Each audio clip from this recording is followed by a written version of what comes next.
कान कैसे काम करता है? आमतौर पर हम जानते हैं कि कान सुनने के लिए होता है, लेकिन ये सिर्फ सुनने तक ही सीमित नहीं है। ये शरीर के संतुलन को बनाए रखने में भी मदद करता है। हम जो भी जानकारी प्राप्त करते हैं उसमें से लगभग 13% जानकारी हम सुनकर हासिल करते हैं। इसीलिए ये जानना जरूरी है कि हमारा कान बना कैसे होता है। तो हमारा कान 3 हिस्सों में बटा होता है। बाहरी कान, मध्य कान और अंदरूनी कान। हर भाग का अलग अलग काम होता है और ये मिलकर ध्वनि को प्रोसेस करते हैं। हमारा जो आउटर ईयर होता है ये बना होता है पिन्ना से, जो हम अपने कान को बाहर से देखते हैं बिल्कुल पत्ते की तरह निकला रहता है, और इसी पिन्ना के बीच में एक गड्ढा सा बना होता है जिसे कौनचा या कॉनका कहते हैं, और इसी पिन्ना के बीच में एक छेद होता है जो कि लगभग 3 सेंटीमीटर लंबा कैनाल बनाता है, जिसे एक्सटर्नल ऑडिटरी मीटर कहते हैं।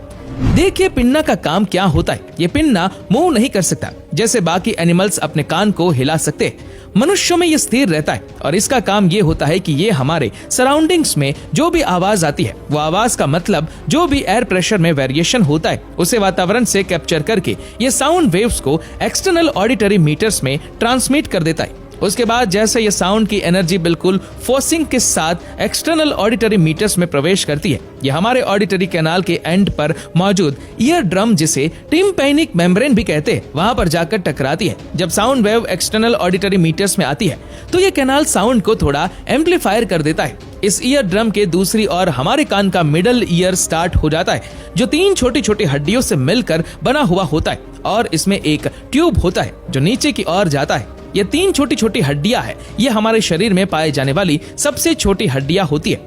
जब ईयर ड्रम बाहर से आने वाले साउंड वेव की वजह से वाइब्रेट करने लगता है तो इसी ईयर ड्रम से कान की ये तीनों छोटी छोटी हड्डियां जुड़ी रहती है। देखिए हमारे कान के मिडल ईयर से एक और ट्यूब नीचे की ओर निकलती है जिसे यूस्टेशियन ट्यूब कहते हैं। ये हमारे नाक से जुड़ी रहती है। जब भी हम सांस लेते हैं तो नाक के अंदर एक छोटा सा छेद रहता है जो यूस्टेशियन ट्यूब के थ्रू हमारे कान से जुड़ा रहता है, और जब भी हम सांस लेते हैं तो एयर यूस्टेशियन ट्यूब के थ्रू मिडल ईयर में आकर यहाँ पर ईयर ड्रम पर अंदर की ओर से प्रेशर लगाती है।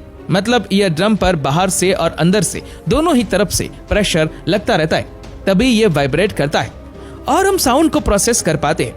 मिडल ईयर में पाए जाने वाले स्टेप्स हड्डी हमारे इनर ईयर से आकर जुड़ी रहती है। हमारा इनर ईयर भी 2 भाग में बटा रहता है। एक होता है कॉकलिया, जो इसके पीछे इससे जुड़ा हुआ होता है। हमारा वेस्टिबुलर सिस्टम जो हमारे शरीर को संतुलन बनाए रखने में मदद करता है।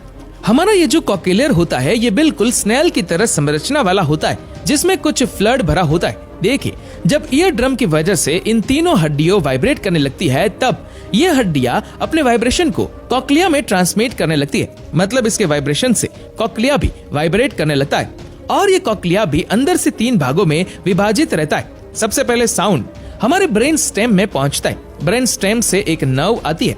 इसी ब्रेन स्टेम के पीछे यहाँ से ट्रैक पहुंच जाते हैं थैलेमस में, और थैलेमस क्या करता है, इन सारे साउंड के वेव को हमारे ऑडिटरी कॉर्टेक्स में भेज देता है।